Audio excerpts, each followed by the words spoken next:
Damos comienzo a un nuevo programa.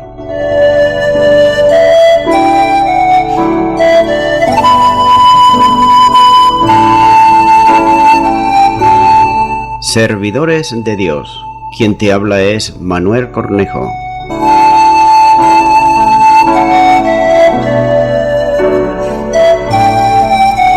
Este es un programa que está respaldado por la Iglesia Evangélica Misión Evangélica de Cataluña.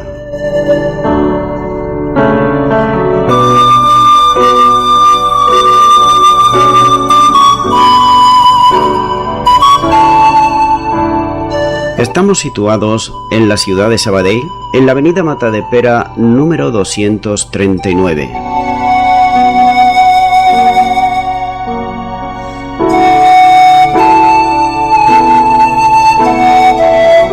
Antes de dar introducción a la palabra de Dios, estaremos poniendo una alabanza.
Bienvenido al programa Servidores de Dios.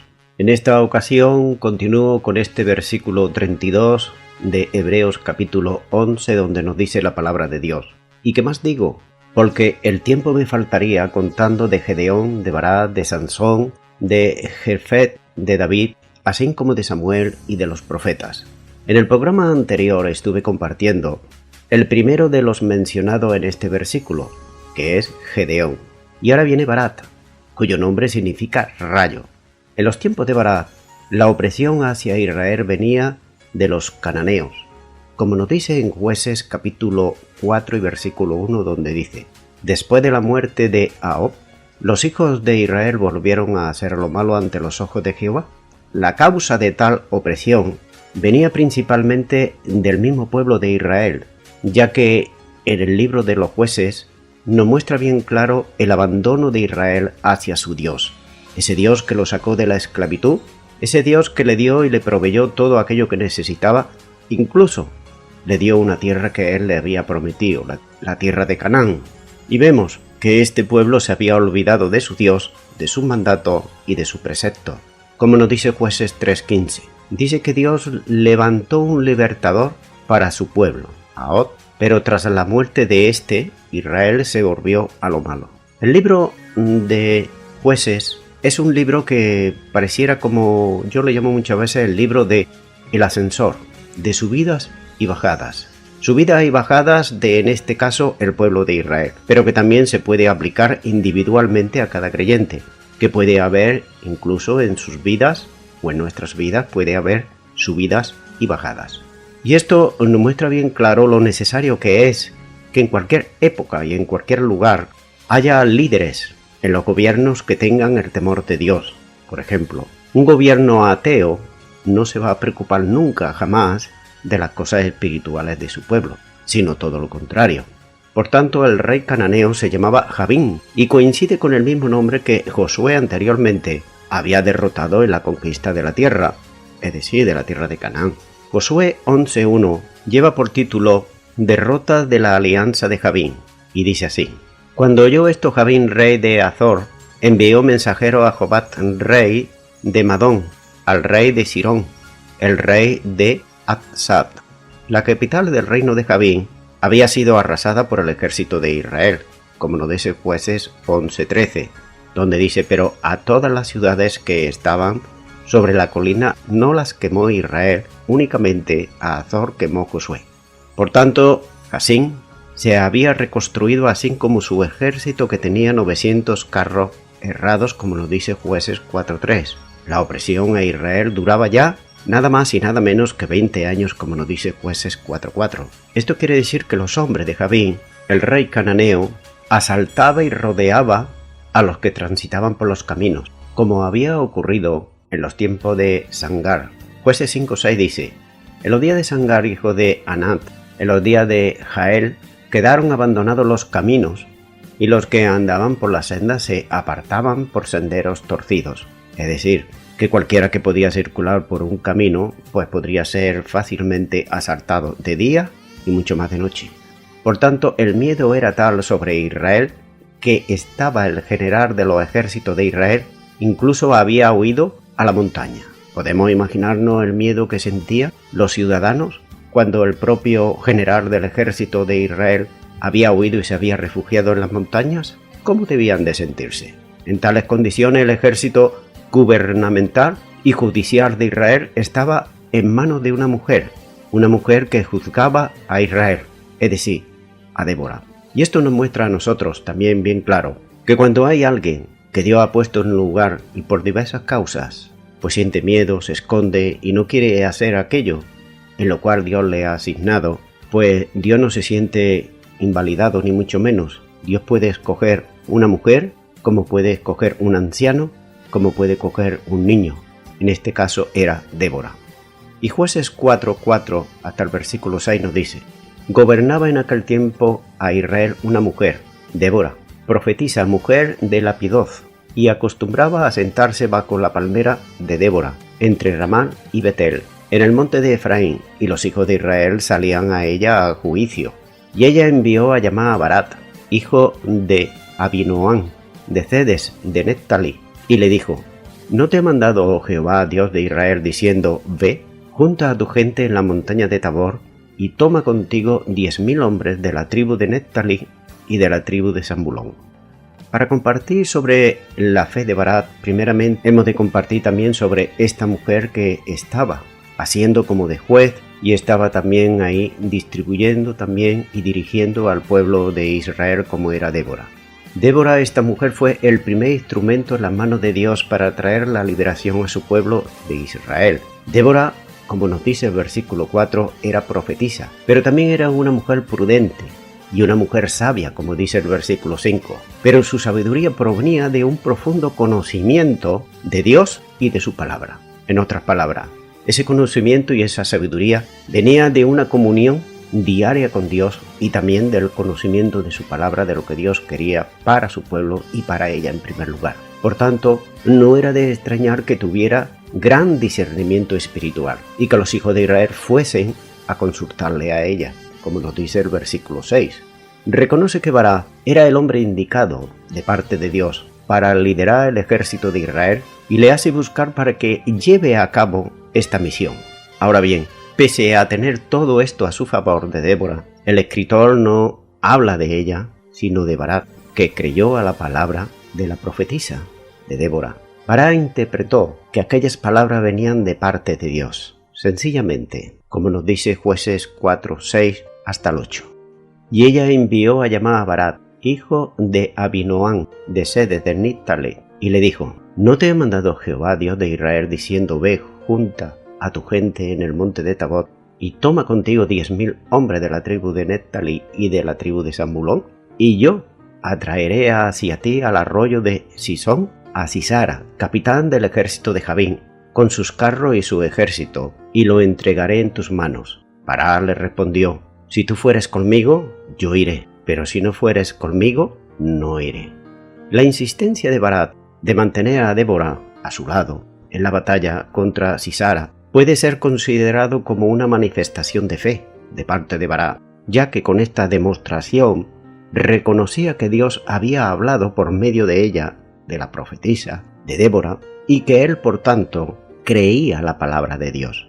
Y esa fe de Barak se vio recompensada por la derrota de los enemigos de Israel. Hay una reflexión en cuanto a este ejemplo de este hombre que está en Hebreos capítulo 11 versículo 32, que es Barak. Y un pensamiento, una reflexión es la siguiente. Jabín, el rey cananeo, era un enemigo para tener muy en cuenta, no para dejarlo ahí abandonado y no hacerle caso, ya que los israelitas le habían derrotado en tiempos pasados, pero lo derrotaron a media, y por tanto Jabín y su ejército rápidamente se fortaleció. Recordemos que era el enemigo natural de Israel. Vemos que lo primero que hizo fue buscar alianzas. ¿Para qué? Para destruir a Israel. Pero si nos damos cuenta, primeramente el error estaba en Israel por no haber destruido a ese enemigo.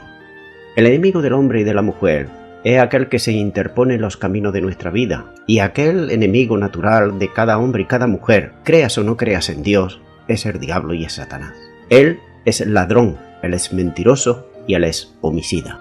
Israel estuvo 20 años siendo esclavizado, nada más y nada menos. Si Israel llegó a ese estado fue porque no quería saber absolutamente nada de Dios, ignoraba a Dios, pasaba de Dios. Y lo mismo pasa a las personas que hoy están atadas, con temores y esclavizadas, atemorizadas a miedos, a vergüenzas, a vicios, a la inmoralidad, a la injusticia.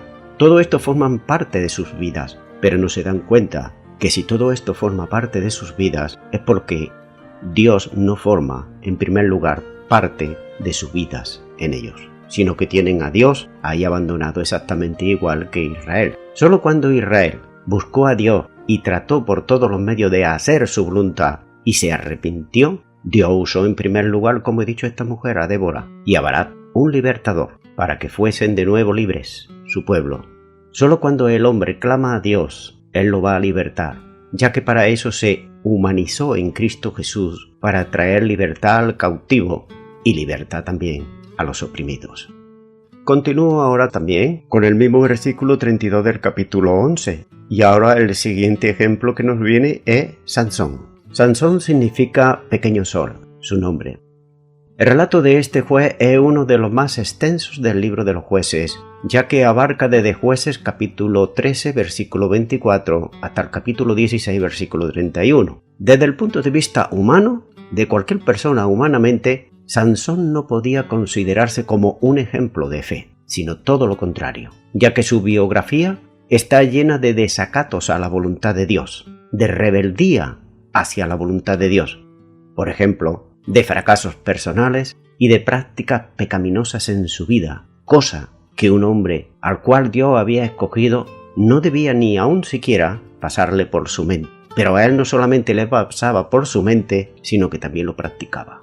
Y esto era malo, y como veremos al final, tuvo que pagar por ello. En esa época, en la época de Sansón, Israel estaba siendo oprimido, en este caso, era por los filisteos. Los filisteos era otro de los pueblos que habían sido derrotados en la conquista en la tierra de Canaán, pero que volvieron a hacerse fuertes. Es decir, no se preocupó Israel de que no se hiciesen fuertes, sino que los dejó ahí a un lado como si tal cosa, como sin tenerlo en cuenta. Pero al pasar del tiempo, ellos eran fuertes y lo esclavizaron.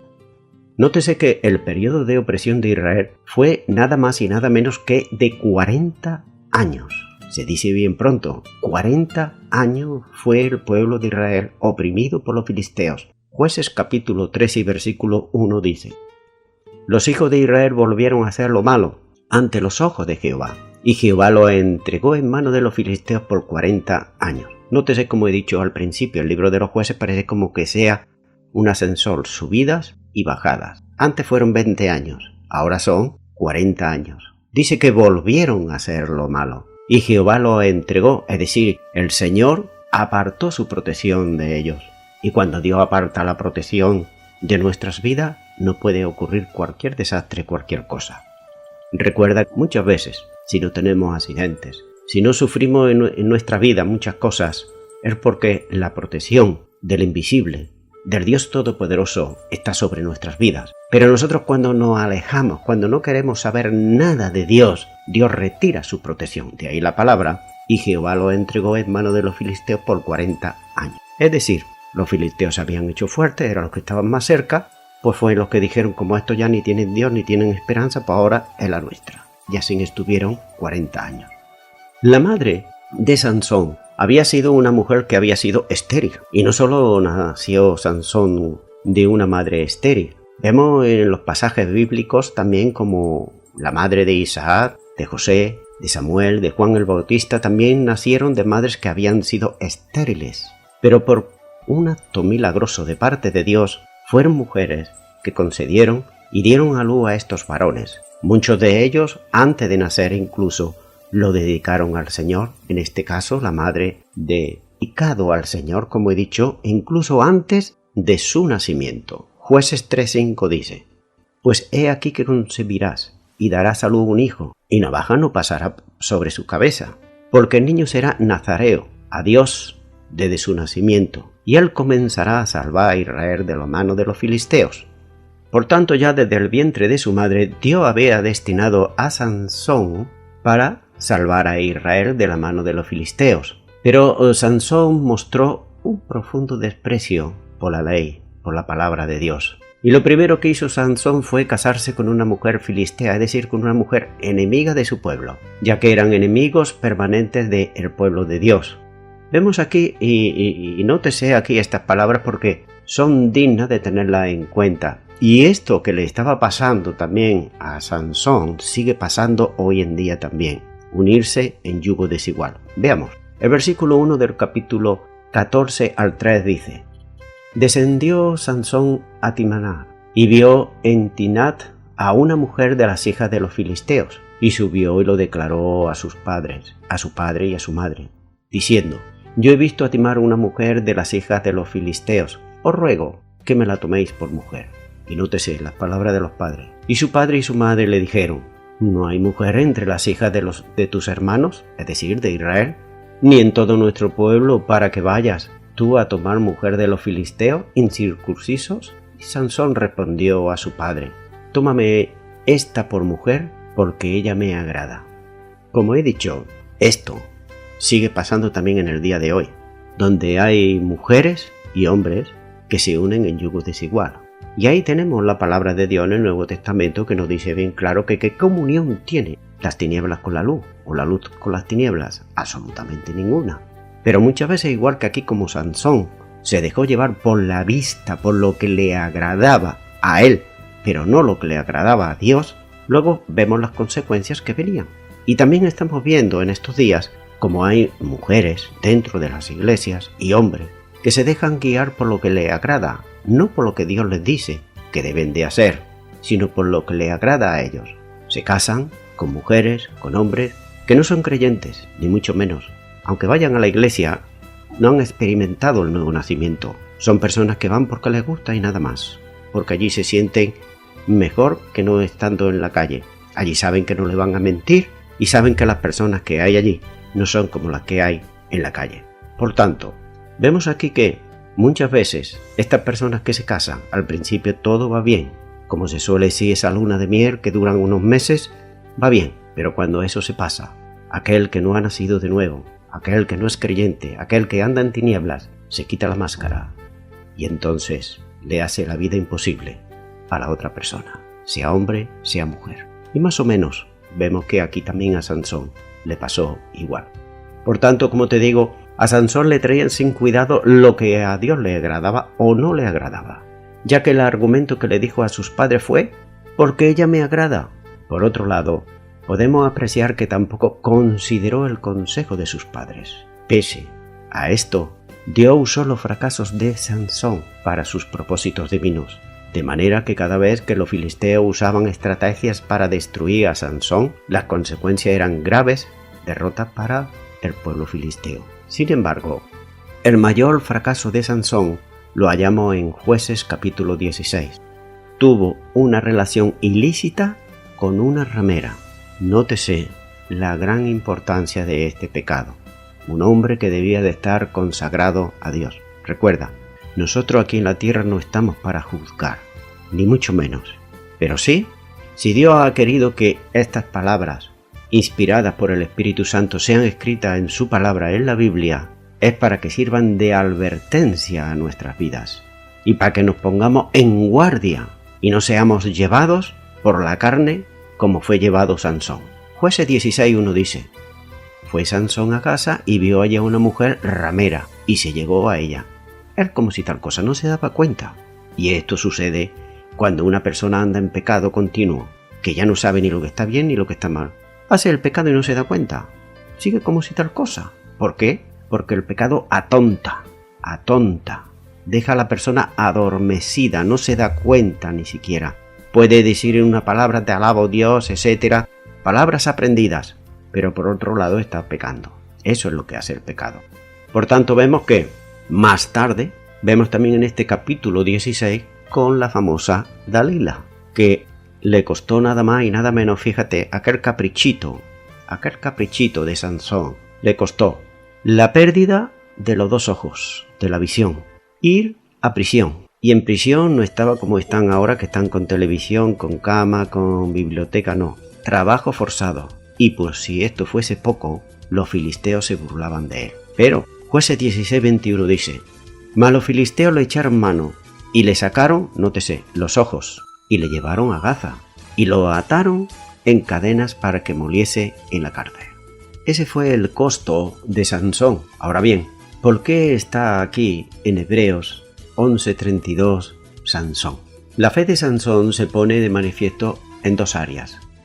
La primera, en que él se enfrentó numerosas veces con el enemigo, y el enemigo muchas veces, la mayoría de las veces, era muchísimo más numeroso que él.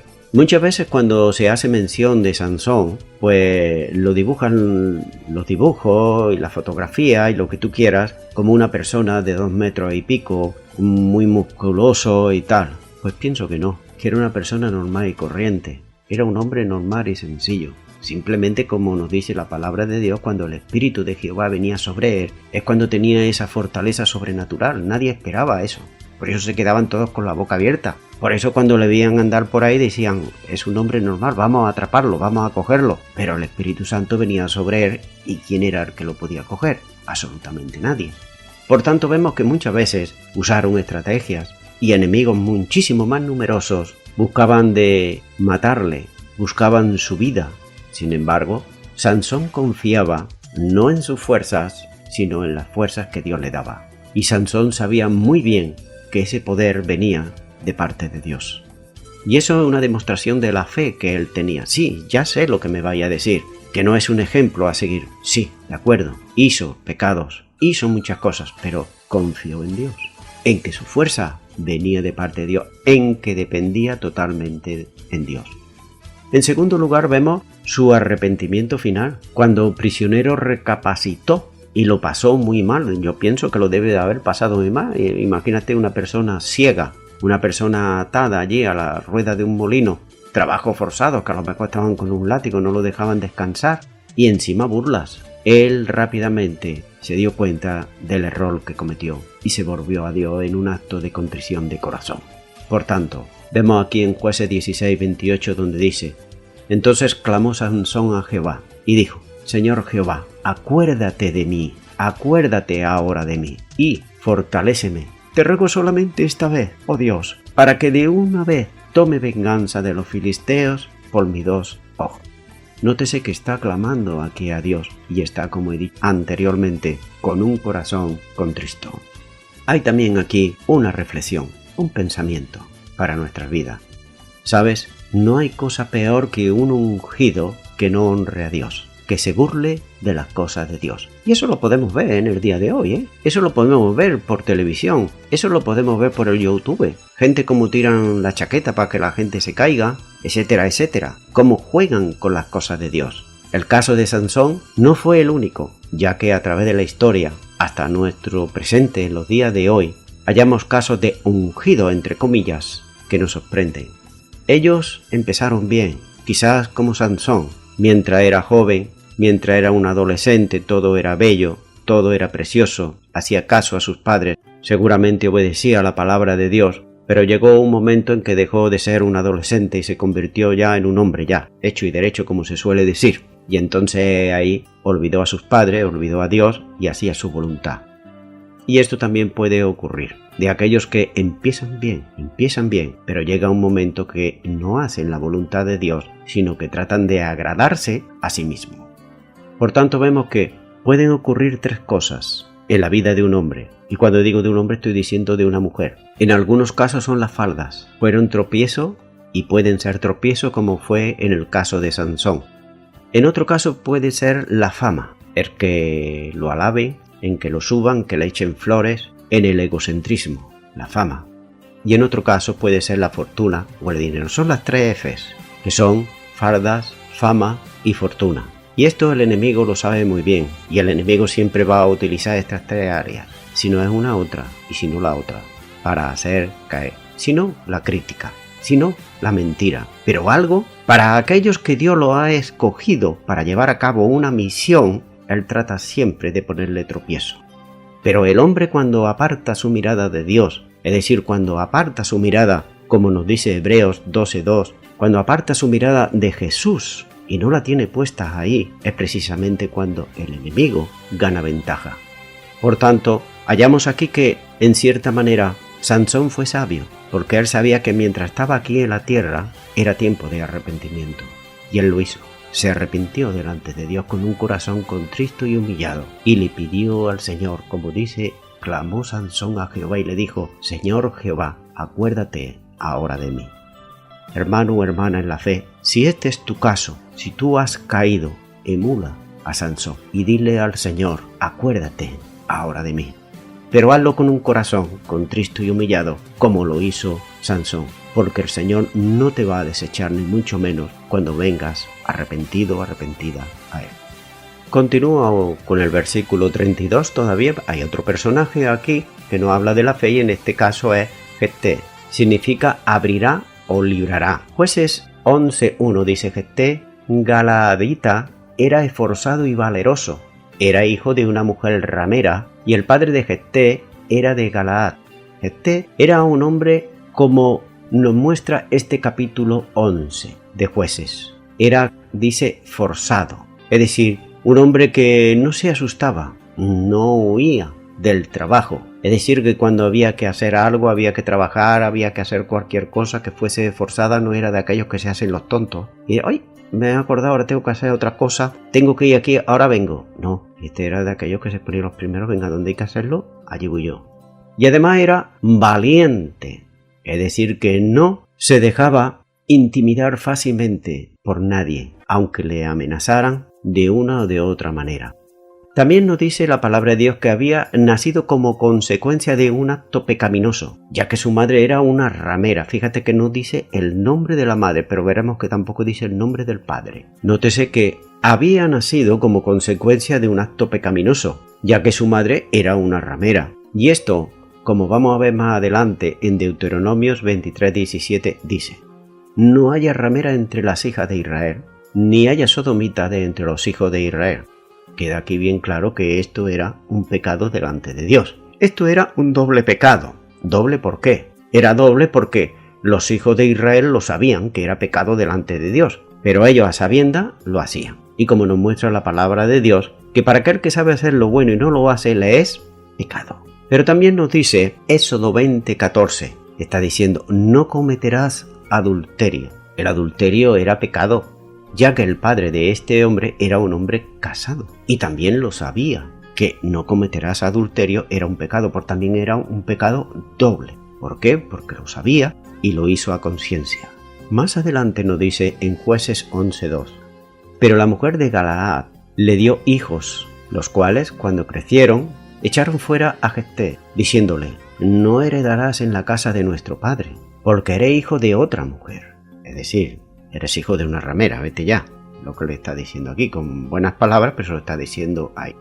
Por tanto, vemos que Jefté fue expulsado del seno familiar, viéndose obligado a huir de su tierra, pero con el paso del tiempo, la situación iba a cambiar. No podemos imaginar a este hombre, que ya en su conciencia el desprecio de sus hermanos, sus hermanas, de padre, lo que le debían de haber hecho sufrir en casa, por ese menosprecio, precisamente por ser el hijo de una ramera, cómo debía de sentirse. Y luego ya el desprecio fatal de echarlo fuera como si fuera un perro.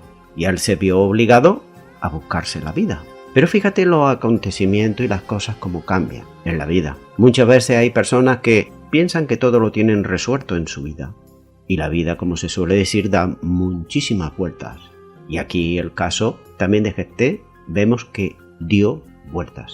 Jueces 11, 4 y 5 al 6 dice: aconteció andando el tiempo que los hijos de Amón hicieron guerra contra Israel. Y cuando los hijos de Amón hicieron guerra contra Israel, los ancianos de Galaad fueron a traer a Jefté a la tierra de Tob. Y dijeron a Jefté: ven y serás nuestro jefe para que pelees contra los hijos de Amón. Nótese que los de Amón no fueron a buscar a Jefté porque se preocuparan de él, de su estado, si estaba pasando hambre o en qué circunstancia estaba. No fueron por eso. Fueron para buscar sus capacidades para que le pudiera sacar de la guerra contra los amonitas. Para eso fueron. No se preocuparon de otra cosa. Es por ejemplo que muchas veces, y esto suele pasar también, muchas veces hay personas que entre comillas, se preocupan o tratan o dicen que son seguidores, por decirte algo, de un cantante, de una persona, pero no es de la persona, es de una voz. En el momento que se acaba esa voz, se acaba ya el seguirlo. También se puede decir de un predicador, que lo sigue, pero si por cualquier circunstancia esa persona cae en desgracia, ya se olvidan totalmente de él o de ella. Es decir, que están buscando las capacidades que Dios le ha dado para beneficiarse en beneficio propio. Este era el caso de aquí, de los de Amón, que fueron a buscar a Jefté. Y como nos dice Jueces 11:7, ahora viene el tiempo de él de pedir aquello que le correspondía como persona. Y nótese que dice que Jefté respondió a los hijos de Galaad: ¿no me aborrecisteis vosotros y me echasteis de la casa de mi padre? ¿Por qué pues venía ahora a mí cuando estáis con aflicción? Yo me puedo imaginar a aquellas personas que fueron a buscar a este hombre, a Jefté, la cara que debían de poner, las miradas perdidas en el cuarto o mirando al cielo, donde fuera, como tratando de decir: sí, tienes razón, pero mira, ahora estamos en una situación muy mala, es decir, olvida aquello, etcétera, etcétera. Esta es la hora de la reivindicación de Jefté. dejando bien claro quién era el que estaba en serio apuro. No era él, sino que eran los de Amón. Pero vemos que también el mensaje de Jefté envió al rey de Amón en Jueces 11, 14 al 27, donde relata las acciones de Dios en la historia de Israel y su poder. Notamos aquí que la palabra de Dios, las acciones que Dios había tenido sobre su pueblo, estaban en el corazón de este hombre. Vemos cómo él explicó y podía nuevamente actuar Dios también sobre Israel con poder, como lo hizo en el pasado, porque Dios no había abandonado a su pueblo y tampoco lo ha abandonado en el día de hoy. Dios sigue teniendo su mano sobre el pueblo de Israel. Déjame decirte que aunque los israelitas sean cabezones, sean lo que tú quieras, pero es el pueblo de Dios y Dios no lo ha desechado, como nos dice Romanos 11. No lo ha desechado ni mucho menos. Por tanto, este hombre, está explicando aquí lo que Dios hizo en el pasado a favor de su pueblo Israel y que lo podía hacer otra vez. Únicamente tenían ellos que clamar a Dios y Dios actuaría. Por tanto, le está diciendo, no estamos solos, porque el Todopoderoso está también con nosotros. Y es por esta razón que vemos que este hombre, pese a ser el hijo de una ramera, tenía al Señor en su corazón. Y es por eso que está colocado aquí en Romanos 11:32 entre los personajes de una fe ejemplar. Y hay también un pensamiento, una reflexión para nuestras vidas. Tanto en los tiempos bíblicos como ahora, el hijo de una ramera es menospreciado, y menospreciada si es una hija, por la sociedad. Es algo sucio, algo que no quiere, que no lo desea, que debe de estar ahí oculto, alejarlo lo más posible. Pero deseo hacer notar que para Dios, hoy en día sigue siendo pecado también, igualmente, la prostitución, la fornicación y el adulterio. Sí, ya sabemos que la sociedad actual esto no lo tiene como pecado, pero mira, eso a mí no me interesa, porque la palabra de Dios no pasará. Las modas que ahora tiene la sociedad pasarán, pero la palabra de Dios no pasará. Por tanto, Dios que al final de cuentas es el juez supremo, dice que sí es pecado. Seguramente aquellos o aquellas que ahora se jactan de sus conquistas amorosas, de lo bien que lo pasan el fin de semana, con este o con aquella o con aquel o con varios. No será lo mismo cuando estén delante de Dios, ni mucho menos. Ahora bien, todo hombre, toda mujer debe de entender que la fornicación, el adulterio, la prostitución es pecado delante de Dios y que un día tendrán que rendir cuenta. Si antes, ahora, no se arrepienten delante de Dios. Mira lo que hizo Sansón. Tuvo la oportunidad y se arrepintió. Tomemos ejemplo de ello y no sigamos en una vida más pecaminosa, sino una vida que le agrada a Dios. Primera de Corintios 1, 27 al 29 dice: sino que lo necio del mundo escogió Dios para avergonzar a los sabios, y lo débil del mundo escogió Dios para avergonzar a lo fuerte, y lo vil del mundo y lo menospreciado escogió Dios, y lo que no es, para deshacer lo que es, al fin de que nadie se jacte en su presencia. La fe de este hombre, que era hijo de una ramera, de una prostituta, él depositó su fe en Dios, y Dios hizo. La fe de Jefté, depositada en Dios, hizo que Dios se glorificase en su vida. Él no tenía ninguna culpa de haber nacido como consecuencia de un pecado, de un doble pecado, y Dios miraba su corazón. Para el mundo este hombre era una vergüenza, era lo más vil de este mundo, pero Dios lo escogió, como nos dice aquí 1 de Corintios 1, 27 al 29, para avergonzar precisamente aquellos que se pensaban que eran más puritanos que nadie, que eran más fuertes que nadie, que eran más sabios que nadie, y sin embargo, Dios escogió al hijo de una ramera para avergonzarlo y humillarlo, y para que se diesen cuenta de que Dios está mirando siempre el corazón y no lo de fuera. Mi amigo, mi amiga, voy concluyendo ya con esto. En el libro de los Jueces vemos cómo había épocas en las cuales Israel obedecía al Señor. Entonces estaban en la nube, subía, honraban al Dios de Israel, eran bendecidos por Dios, pero también es cierto que había épocas, otras en las cuales Israel se alejaba de Dios. Eran las épocas bajas, en las cuales eran acosados por sus enemigos. Es más, no deseaban saber aún siquiera ni obedecer a Dios, ignoraban completamente a Dios. Por tanto, la protección de Dios se iba de su pueblo, y su pueblo era esclavizado por los enemigos, y no solamente por un año, por 2, por 20 o por 40. Esto pasaba antes, y pasa hoy a cualquier nación de la tierra. Por ejemplo, España, que dice ser cristiana y que tiene una religión, pero que sin embargo no conoce al Dios de la Biblia. Qué ironía más grande, ¿verdad? Y así nos va a los españoles. ¿Cómo nos va? Pues a la cola de todos, a la cola de la Unión Europea en cuanto a paro, en cuanto a pobreza y en cuanto a un montón de cosas. ¿Cómo podemos entender esto? Si dice que es cristiana. Sí, es cristiana, pero no conoce al Dios de la Biblia, conoce una religión. Si conociese al Dios de la Biblia, España sería bendecida por Dios y recibiría la visita del Espíritu Santo y había un gran avivamiento, como lo hubo en Estados Unidos, como lo hubo en Inglaterra, como lo hubo en Alemania, como lo ha habido en tantos y tantos países que han buscado a Dios y que sin embargo también esos países tengamos en cuenta que ahora sin embargo no lo buscan y así les va también. Por tanto vemos que también esto puede ocurrir a nivel individual, épocas en las cuales se puede buscar a Dios, pero sabes, como te he dicho anteriormente, hay muchas personas que van a la iglesia de Jesucristo, pero no van buscando a Dios, van buscando que se les satisfaga sus necesidades, aquello que necesitan. Cuando han sido satisfechas esas necesidades que Dios le ha dado, recuerda esto, por su infinita misericordia y compasión, se olvidan hasta otra ocasión. Esto le pasaba a Israel y también pasa a nivel espiritual. Mi amigo y mi amiga, no peque de ingenuo. Si Dios te socorre, aunque luego tú te alejes de Él, es porque Dios es misericordioso y porque Dios te ama. Recuerda siempre esto. Dios no puede ser burlado, y tú no vas a burlar a Dios ni mucho menos. Es la misericordia, el perdón, la gracia de Dios que actúa, pero eso no te va a hacer salvo, ni mucho menos. Para ser salvo tú tienes que recibir a Jesucristo en tu corazón como Señor y Salvador de tu vida. Y ese es el mejor don, el mejor regalo que puedes recibir de parte de Dios. No que te dé un trabajo, no que te sane de una enfermedad, sino la salvación por medio de Jesucristo. Recuerda que Sansón aprovechó su oportunidad mientras estaba aquí en la tierra y se arrepintió y se reconcilió con Dios aquí. Tú también puedes ir a reconciliarte con Dios, arrepintiéndote de tus pecados, dejando que Jesucristo sea el Señor y el Salvador de tu vida.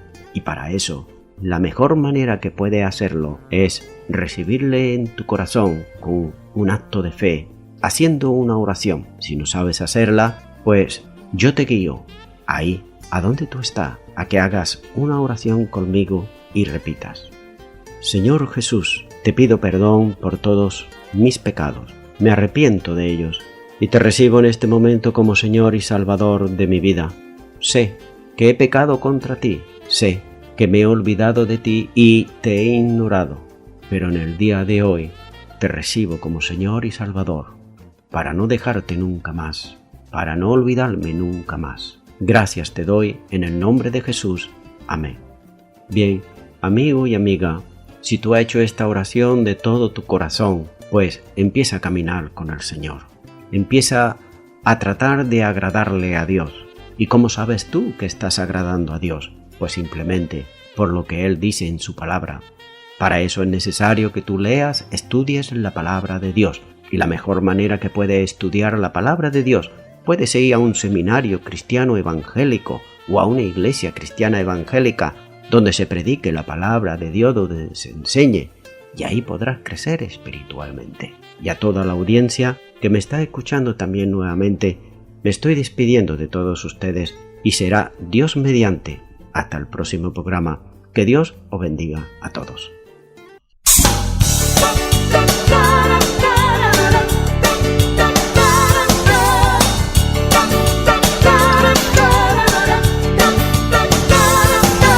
Los grises se reunieron ayer a combatir de nuevo contra la fe.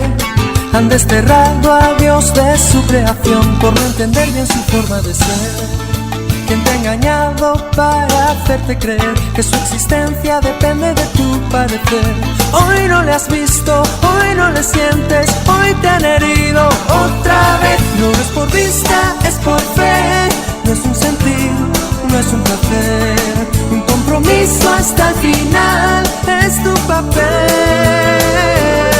Y si le miras solo a él, comprenderás la realidad, que no es por vista, es por fe, él te sostendrá. Es por fe.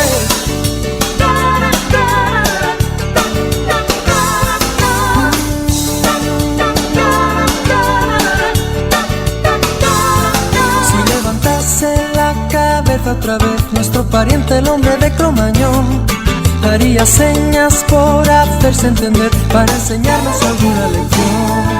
Porque al final de tanto conocimiento hemos caído en el error otra vez, y solo la fe en el Hijo de Dios nos puede hacer libres. Otra vez no es por vista, es por fe. No es un sentir, no es un placer, un compromiso hasta el final es tu papel. Y si le miras solo a él, comprenderás la realidad, que no es por vista, es por fe, él te sostendrá. Es por fe.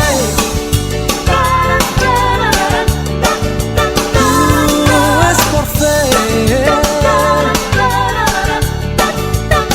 No es por vista, es por fe. No es un sentir, no es un placer, un compromiso hasta el final es tu papel. Y si le miras solo a él, comprenderás la realidad, que no es por vista, es por fe,